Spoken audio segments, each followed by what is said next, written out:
And blessings, kings and queens, and welcome back to my channel. I first want to thank you for clicking on the video because you didn't have to, but as always, I am so glad that you did.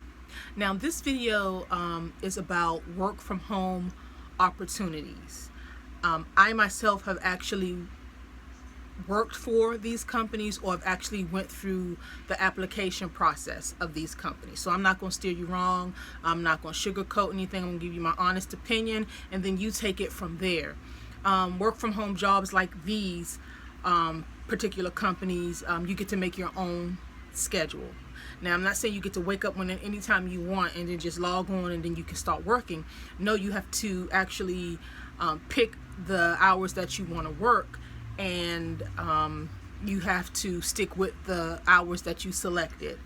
For the most part, the application process for all of these companies are pretty easy. And I'm doing this from memory, so if I forget anything, I do apologize, but I am going to put the links to everything at the bottom so you guys can do your own research and figure out which one works best for you, if any of them work best for you.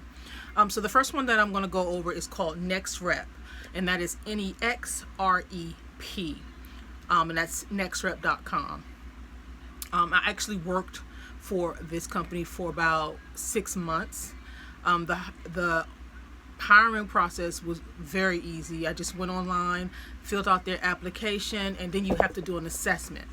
And the assessment is about maybe 45 minutes long. If you pass the assessment, then a recruiter will give you a call. And then they will discuss what opportunities they have available. You can't pick the company that you want to work for. And these are some reputable companies that you will be working for. All these companies that I'm going to talk to you about today are call center type positions, where people will call in. You will give them customer support or technical support, billing, and things like that. With this particular company, like I said, they will, once you pass everything, a recruiter will call you and go over the jobs that they have, what the hours are, and what the pay is. So once you go over that and you pick the one from the selection that they give you, then you go through your training. Now, you do have, with this particular company, most of the training is about a week long. You may have some companies where you have to work, I believe, you may have to go through training about 2 weeks, and it's all virtual. You do it from home. And once you go through the training, you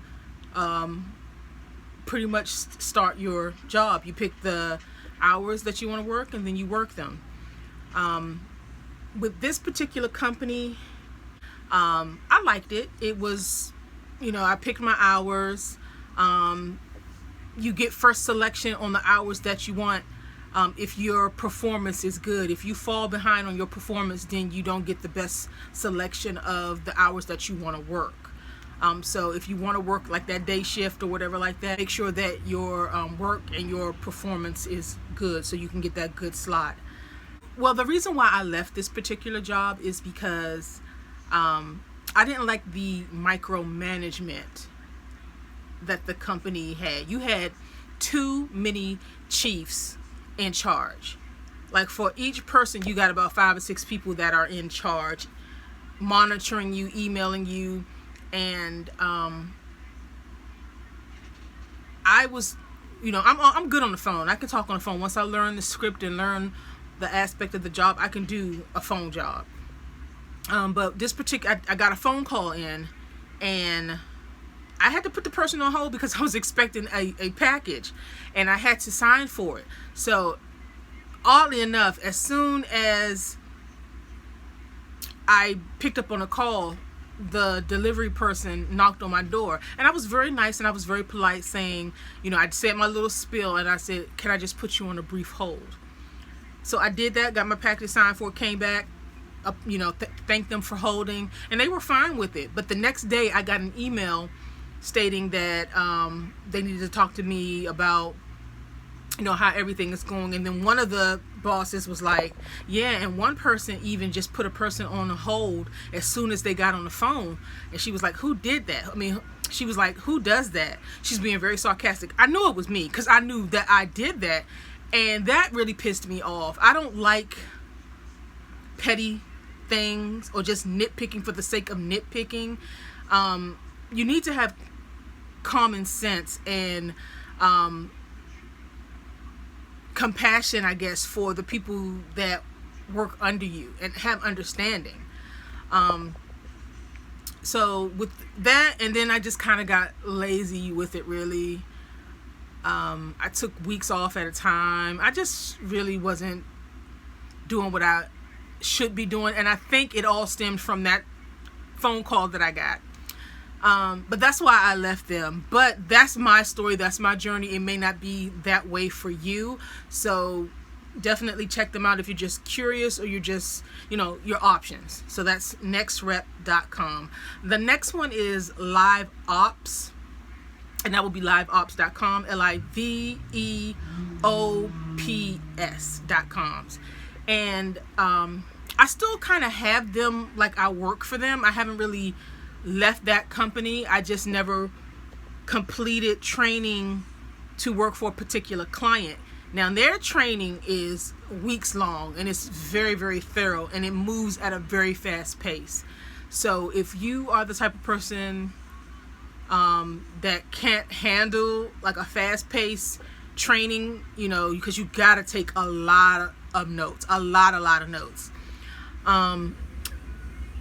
That wasn't the reason that I decided not to complete the training with this particular company, because I was really excited about it, but it was just information that,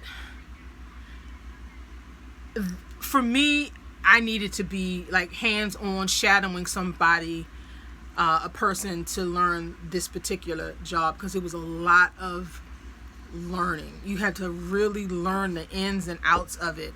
And that was just one particular client. They had different clients. Like the client that I was going to work for is an energy company, and that's just not something that you can play with. The training was going to be for 4 weeks, but it moved really fast, and you have to deal with people calling in, saying they smell gas, or emergency situations. And the training that I was getting, I didn't feel comfortable with it myself to be able to take calls like that, because that is life or death situations. And I think, I'm not saying I couldn't do the job, but I'm saying that that's something that I would need to shadow someone and listen to them on a daily basis on how they handle particular calls.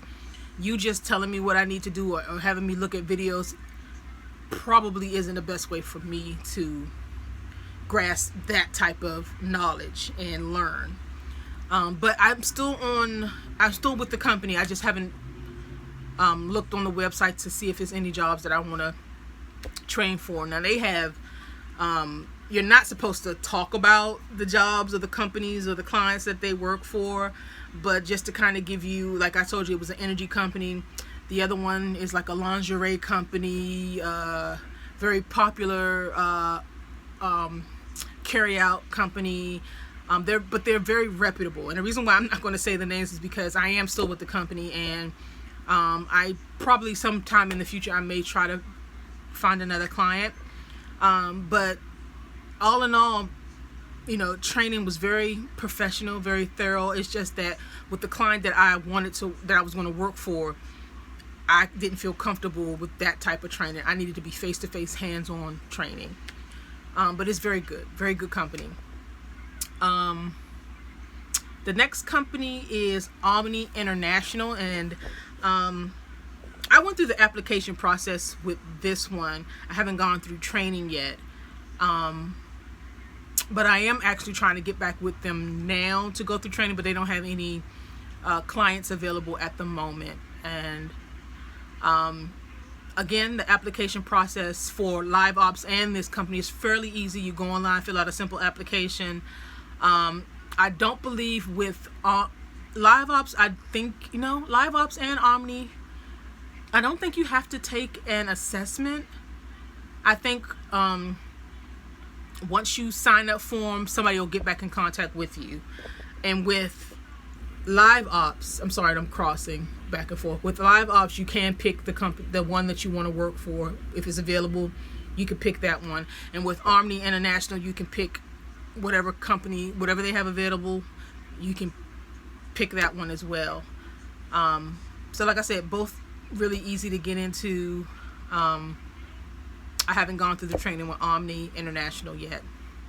The next one is a little different. It's a little different, but still the same.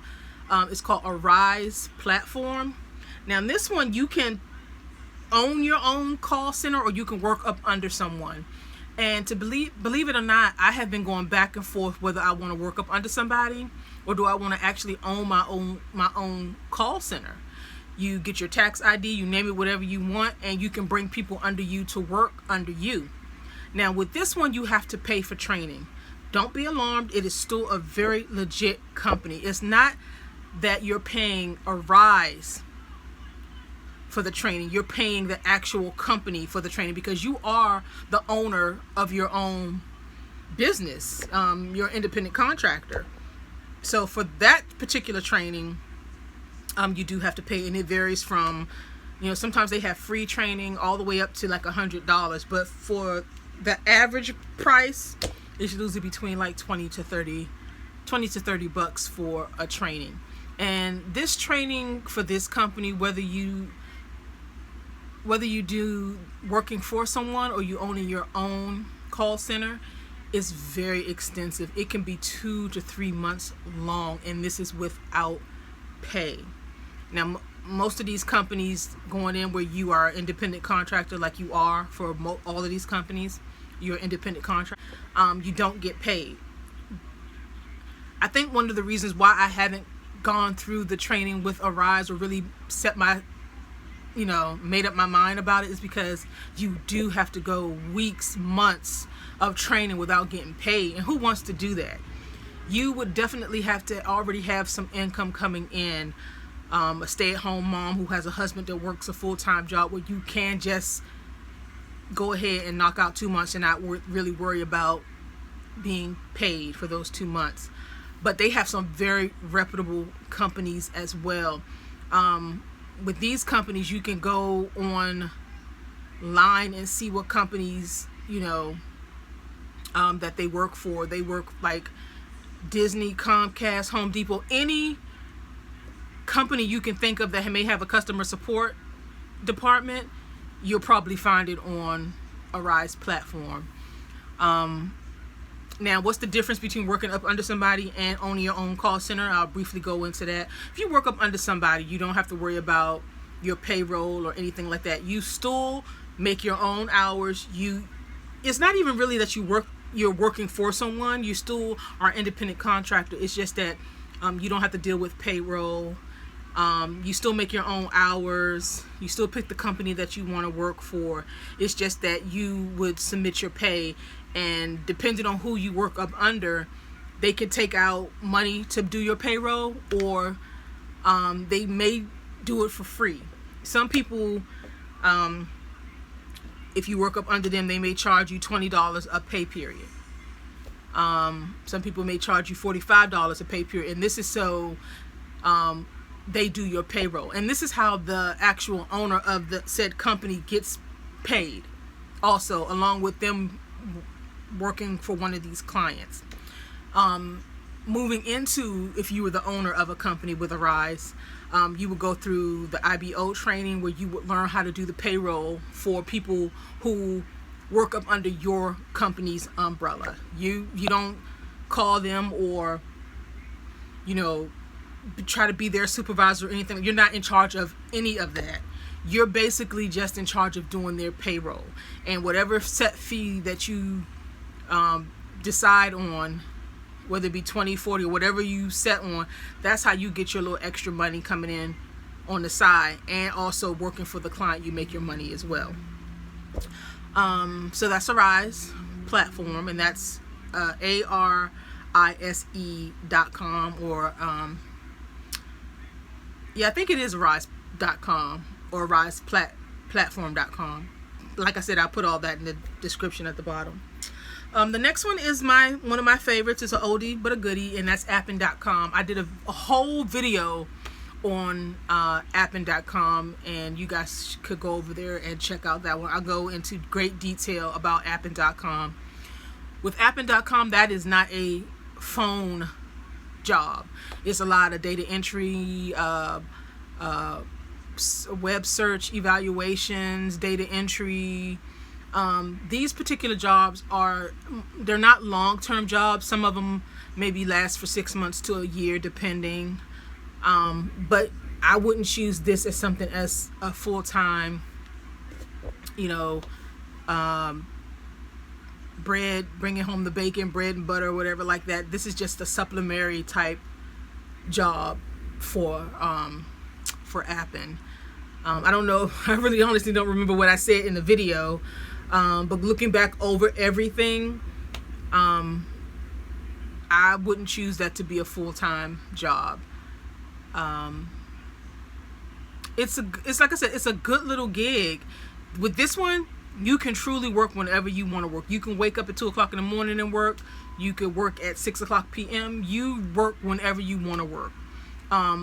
They do have a set amount of hours that you're supposed to work a week, and you do it whenever you want. Because like I said, this isn't a phone job. It's more data entry, search evaluation, research, linguistics, and things like that. And you do have to take an assessment test for each project that you are interested in doing. And once you pass the evaluation of the qualifications, then they'll set you up with whatever you need to do that project. And the pay. Let me go kind of lump all the pay for all of these companies together here.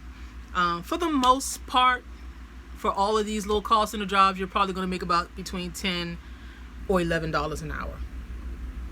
With NextRep, it's a guaranteed $10, $11 an hour. With LiveOps, you do it by, you can make a little bit more, but you do it by talk time, which means that you say you make 30 cents a minute talk time. If you are on the phone for an hour, then you would probably averages out between $16 to $70 an hour. Realistically, you're not going to be on the phone 8 hours straight continuously. So you're probably, if you average everything up, you'll probably be making about $14 an hour if you get one of those particular clients where you're making 30 something cents a minute talk time.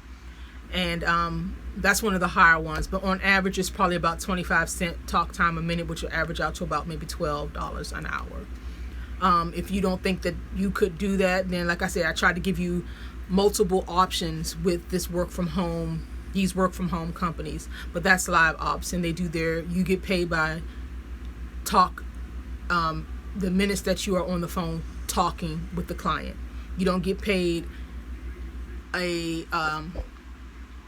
hourly. You don't get paid per hour rate. With Omni,